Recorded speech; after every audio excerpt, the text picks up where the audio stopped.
Baik, bismillahirrahmanirrahim. Assalamualaikum warahmatullahi wabarakatuh. Kita lanjutkan perkuliahan kita. Topik perkuliahan kali ini adalah sikap dan kepuasan kerja. Materi ini saya dapatkan dengan sumbernya adalah sebagai berikut dari internet ya Mas dan Mbak. Oke, ini pokok-pokok pembahasan ada 2 garis besar ya. Yang pertama sikap dan kepuasan kerja, dan masing-masing komponen ada beberapa poin gitu ya. Contohnya untuk sikap ada komponen utama sikap, ada konsistensi sikap. Untuk kepuasan kerja ada mengukur kepuasan kerja dan ada kepuasan individu terhadap pekerjaan. Baik, masuk ke subtopik komponen utama sikap. Oke, sikap adalah pernyataan evaluatif baik yang menyenangkan maupun tidak menyenangkan terhadap objek, individu, atau peristiwa. Ya, sikap ini mohon maaf, saya ulangi lagi. Sikap ini terdiri dari 3 komponen. Yang pertama, komponen kognitif adalah segmen opini atau keyakinan dari sikap. Yang kedua, komponen afektif adalah segmen emosional atau perasaan dari sikap. Yang berikutnya adalah komponen perilaku, adalah niat untuk berperilaku dalam cara tertentu terhadap seseorang atau sesuatu. Oke, ini contoh ya, Mas dan Mbak, contoh komponen utama sikap. Oke, ini ujungnya adalah sikap negatif terhadap pengawas. Nah, ini ada 3 komponen ya. Kognitif sama dengan evaluasi, afektif sama dengan perasaan, yang berikutnya perilaku sama dengan tindakan gitu ya. Jadi masing-masing untuk kognitif, pengawas saya membeli promosi kepada seorang rekan kerja yang tidak begitu pantas mendapatkannya bila dibandingkan dengan diri saya. Pengawas saya tidak adil gitu ya. Ini membeli semestinya memberi ya. Kemudian untuk afektif, saya tidak menyukai pengawas saya. Untuk perilaku, saya akan mencari pekerjaan lain. Saya telah mengadukan pengawas saya ke semua orang yang mau mendengarkan. Jadi ini berujung pada sikap negatif terhadap pengawas. Oke, masuk ke konsistensi sikap. Oke, ini hasil penelitian.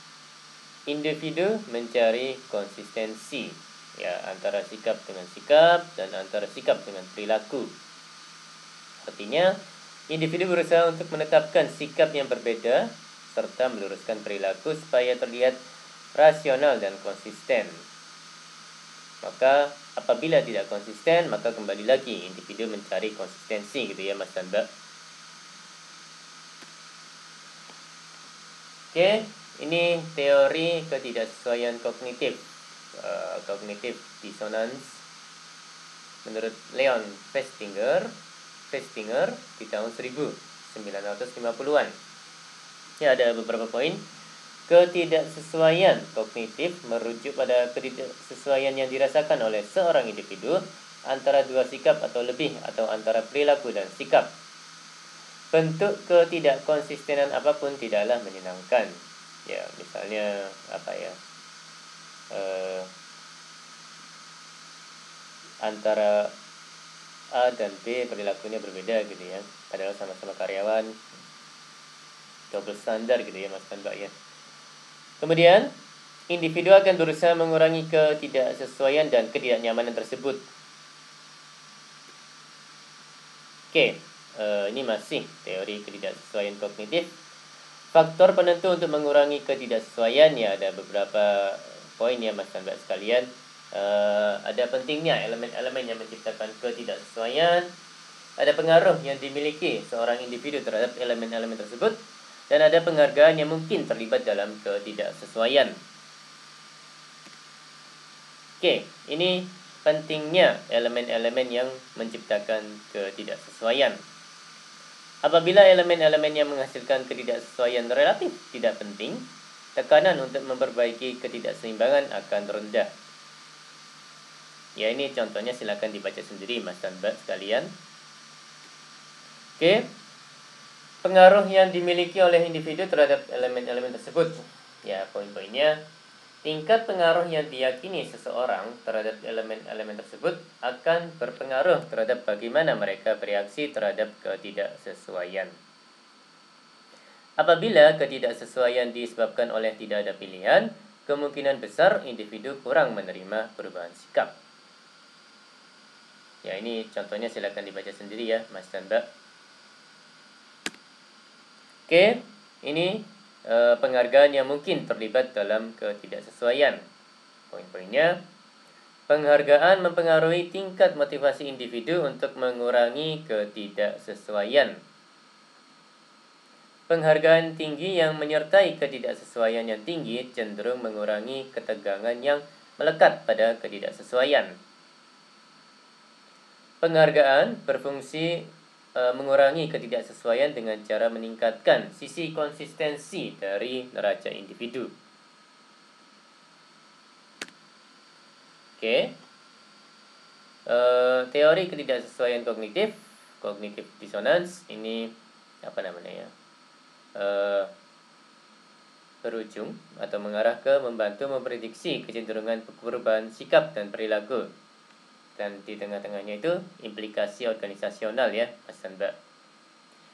Ya, apabila tuntutan pekerjaan mengharuskan individu untuk mengatakan atau melakukan sesuatu yang berlawanan dengan sikap pribadi, individu cenderung mengubah sikap agar selaras gitu ya. Ya, mungkin untuk menghindari konflik juga, Mas dan Mbak. Semakin besar ketidaksesuaian setelah ditinjau dari faktor kepentingan, pilihan, dan penghargaan, semakin besar tekanan untuk menguranginya. Oke, masuk ke sikap dan perilaku. Oke, ini ada gambar ya, Mas dan Mbak. Jadi yang sebelah kiri lingkaran ini sikap. Sepertinya ini maksudnya adalah akan mempengaruhi perilaku gitu ya, dengan variabel pengait atau moderatingnya adalah beberapa hal. Ada pentingnya sikap, ada kekhususan sikap, ada aksesibilitas sikap, ada tekanan-tekanan sosial terhadap individu, dan ada pengalaman langsung dengan sikap. Oke, pentingnya sikap. Sikap yang penting adalah sikap yang mencerminkan nilai-nilai fundamental, minat diri, atau identifikasi dengan individu atau kelompok yang dihargai oleh seseorang. Sikap-sikap yang dianggap penting oleh individu cenderung menunjukkan hubungan yang kuat dengan perilaku. Oke, ini kekhususan sikap. Semakin khusus suatu sikap dan semakin khusus suatu perilaku, maka semakin kuat hubungan antara keduanya. Contohnya, menanyai seseorang secara khusus tentang niatnya untuk tinggal dalam suatu organisasi selama 6 bulan, kemungkinan besar dapat memprediksi kemungkinan pindahnya orang tersebut daripada bertanya mengenai kepuasannya terhadap gaji yang diperolehnya. Ya, spesifik gitu ya, yang diteliti, yang dicari tahu. Oke, aksesibilitas sikap. Sikap yang mudah diingat cenderung lebih bisa digunakan untuk memprediksi perilaku bila dibandingkan dengan sikap yang tidak dapat diakses dalam ingatan. Ya, sikap yang terlihat di permukaan gitu mungkin ya, Mas Sandra. Individu cenderung lebih mengingat sikap yang sering diungkapkan. Ya, namanya juga terlihat ya, Mas dan Mbak. Semakin sering individu berbicara tentang sikap terhadap suatu persoalan, semakin besar kemungkinan individu untuk mengingatnya, dan semakin besar kemungkinan sikap ini membentuk perilaku.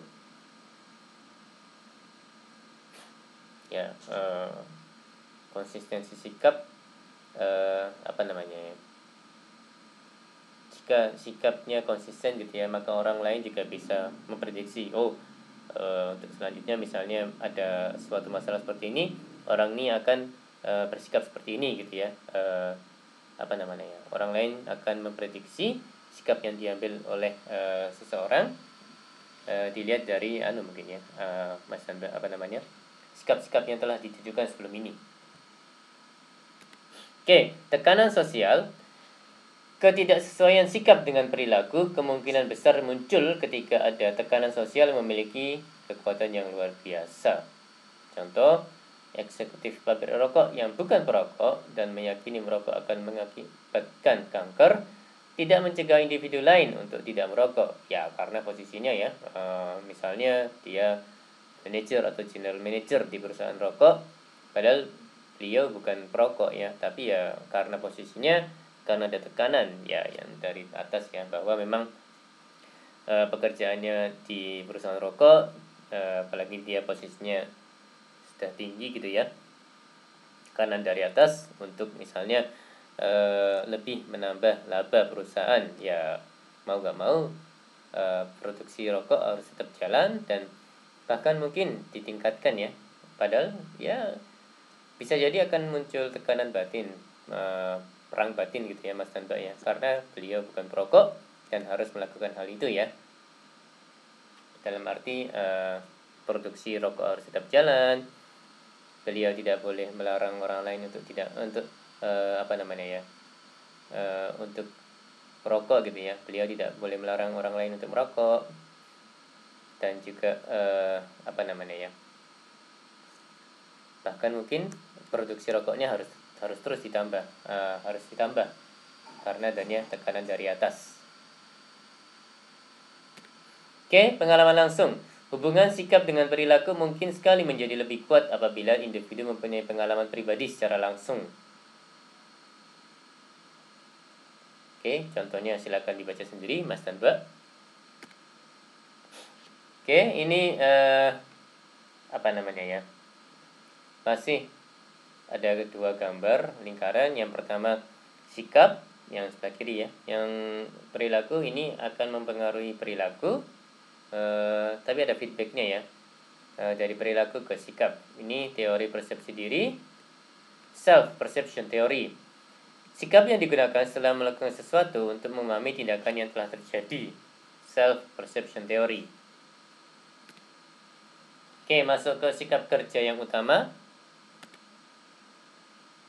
Oke, sikap kerja, evaluasi positif atau negatif yang dimiliki oleh karyawan tentang aspek-aspek lingkungan kerja mereka. Jadi ada 5 ya, Mas dan Mbak. Ada kepuasan kerja, job satisfaction. Ada keterlibatan pekerjaan, job involvement.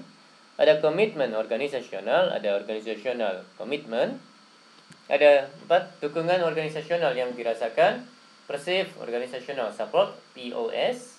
Kemudian yang kelima, keterlibatan karyawan, employee engagement.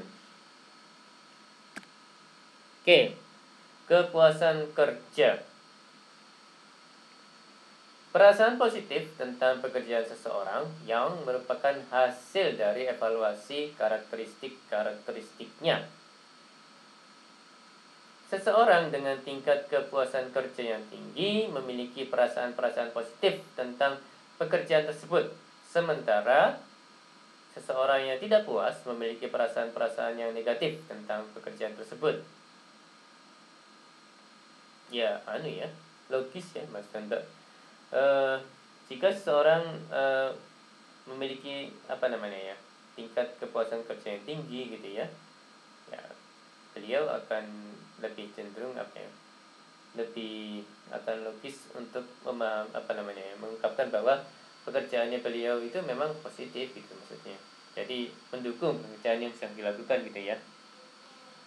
Sebaliknya, kalau seseorang tidak puas dengan pekerjaannya, atau tingkat kepuasan kerjanya rendah, maka akan mungkin orang tersebut akan menilai negatif terhadap pekerjaan yang sedang dilakukan gitu ya. Oke, keterlibatan pekerjaan, tingkat sampai mana seseorang memihak sebuah pekerjaan, berpartisipasi secara aktif di dalamnya dan menganggap kinerja penting sebagai bentuk penghargaan diri. Karyawan yang mempunyai tingkat keterlibatan pekerjaannya tinggi sangat memihak dan benar-benar peduli dengan bidang pekerjaan yang mereka lakukan. Oke, masuk ke komitmen organisasional. Tingkat sampai mana seorang karyawan memihak sebuah organisasi serta tujuan-tujuan dan keinginannya untuk mempertahankan keanggotaan dalam organisasi tersebut. Jadi ada 3 poin. Yang pertama, komitmen afektif. Perasaan emosional untuk organisasi pada keyakinan dalam nilai-nilainya. Yang kedua, komitmen berkelanjutan. Nilai ekonomi yang dirasa dari bertahan dalam suatu organisasi bila dibandingkan dengan meninggalkan organisasi tersebut. Yang ketiga, komitmen normatif. Kewajiban untuk bertahan dalam organisasi untuk alasan-alasan moral atau etis. Oke, dukungan organisasional yang dirasakan. Tingkat sampai mana karyawan yakin organisasi menghargai kontribusi mereka dan peduli dengan kesejahteraan mereka. Penelitian menunjukkan bahwa individu merasa organisasi mereka bersikap suportif ketika penghargaan dipertimbangkan dengan adil. Karyawan mempunyai suara dalam pengambilan keputusan dan pengawas mereka dianggap suportif. Oke, keterlibatan karyawan. Keterlibatan, kepuasan, dan antusiasme individual dengan kerja yang mereka lakukan. Penelitian menunjukkan bahwa perusahaan yang tingkat keterlibatan karyawannya rata-rata tinggi mempunyai tingkat kepuasan pelanggan yang lebih tinggi, lebih produktif, mempunyai keuntungan yang lebih tinggi, serta tingkat perputaran karyawan dan kecelakaan yang lebih rendah. Oke, ini masuk ke mengukur sikap karyawan. Survei sikap adalah upaya mendapatkan respons dari karyawan melalui kuesioner mengenai perasaan mereka terhadap pekerjaan, tim kerja, penyelia, dan organisasi. Penggunaan survei sikap secara teratur, Penggunaan survei sikap secara teratur memberi manajer umpan balik yang berharga mengenai bagaimana karyawan menerima kondisi kerja mereka. Kebijakan dan praktek yang dianggap objektif dan adil oleh manajemen mungkin dianggap tidak adil oleh karyawan. Ya, persepsi yang berbeda gitu ya Mas Tanda.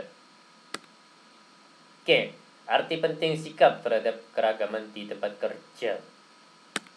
Oke, kegiatan pelatihan yang dapat membentuk kembali sikap karyawan mengenai keragaman, ya ada berpartisipasi dalam pelatihan keragaman yang menyediakan evaluasi diri dan kelompok diskusi. Kemudian pekerjaan sukarela di masyarakat dengan individu dari berbagai latar belakang. Oke, masuk ke pembahasan terkait kepuasan kerja. Oke, ini mengukur kepuasan kerja. Ada beberapa pendekatan dalam hal mengukur kepuasan kerja. Yang pertama, single global rating.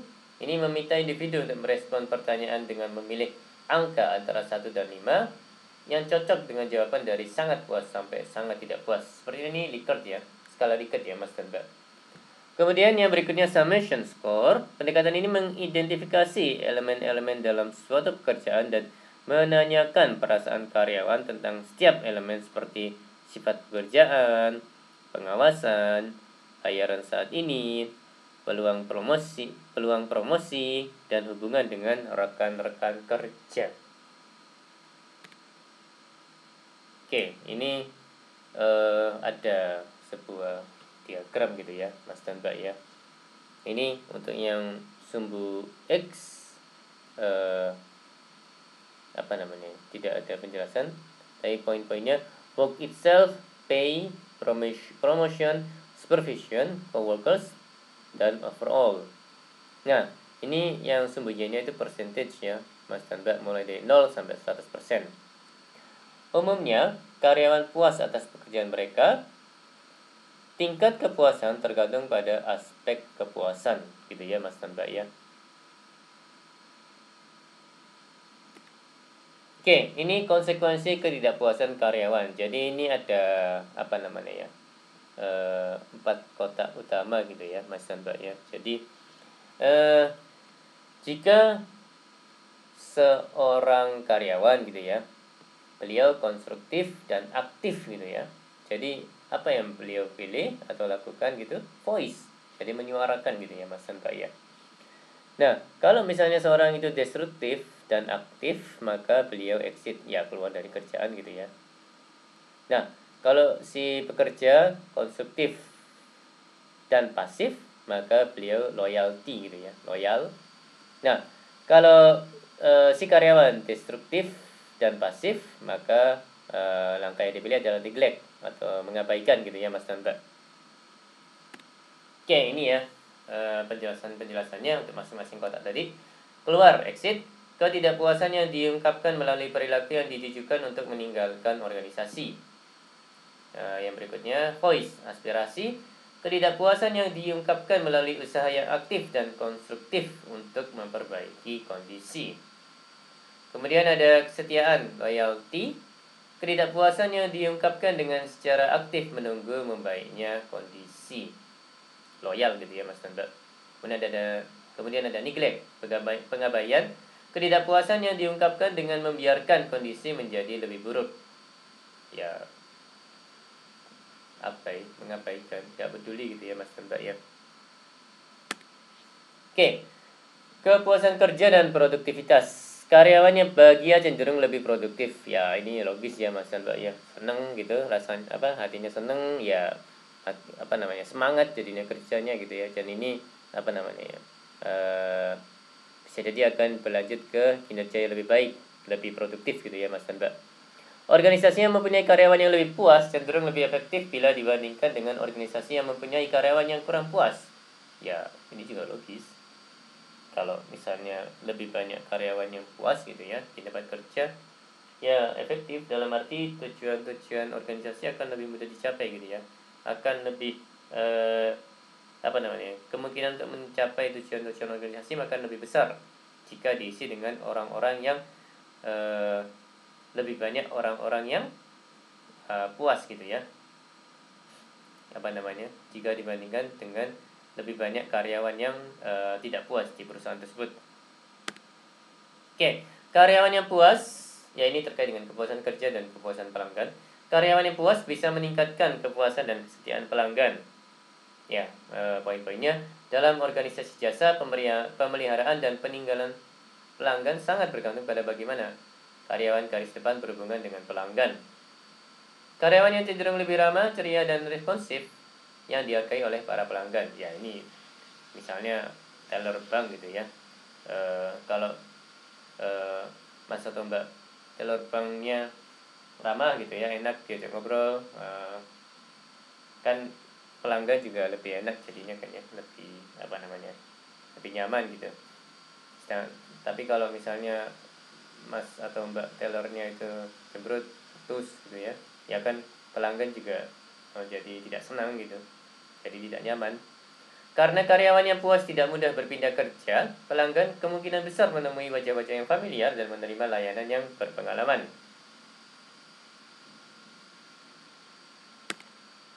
Karyawan yang tidak puas cenderung melalaikan pekerjaan, ya asal gitu ya. Jadi kerjaannya tidak maksimal, ya selesai sih tapi tidak maksimal, malah selesai menurut si karyawan tapi ternyata banyak bohongnya, banyak salahnya gitu ya, pekerjaannya, hasil kerjanya. Ya, ini terkait kepuasan kerja dan ketidakhadiran. Oke, kepuasan kerja dan perputaran karyawan. Karyawan yang tidak puas cenderung akan berhenti. Faktor-faktor seperti kondisi pasar tenaga kerja, harapan tentang peluang pekerjaan alternatif, dan lamanya masa jabatan dengan organisasi merupakan batasan penting tentang keputusan yang aktual untuk meninggalkan pekerjaan bagi karyawan. Ini kepuasan kerja dan perilaku menyimpang di tempat kerja. Ketidakpuasan kerja memprediksi banyak perilaku khusus, termasuk upaya pembentukan serikat kerja, penyalahgunaan hakikat, pencurian di tempat kerja, pergaulan yang tidak pantas, dan kelambanan. Para peneliti berpendapat bahwa perilaku ini adalah indikator sebuah sindrom yang lebih luas yang kita sebut perilaku menyimpang di tempat kerja atau penarikan diri karyawan.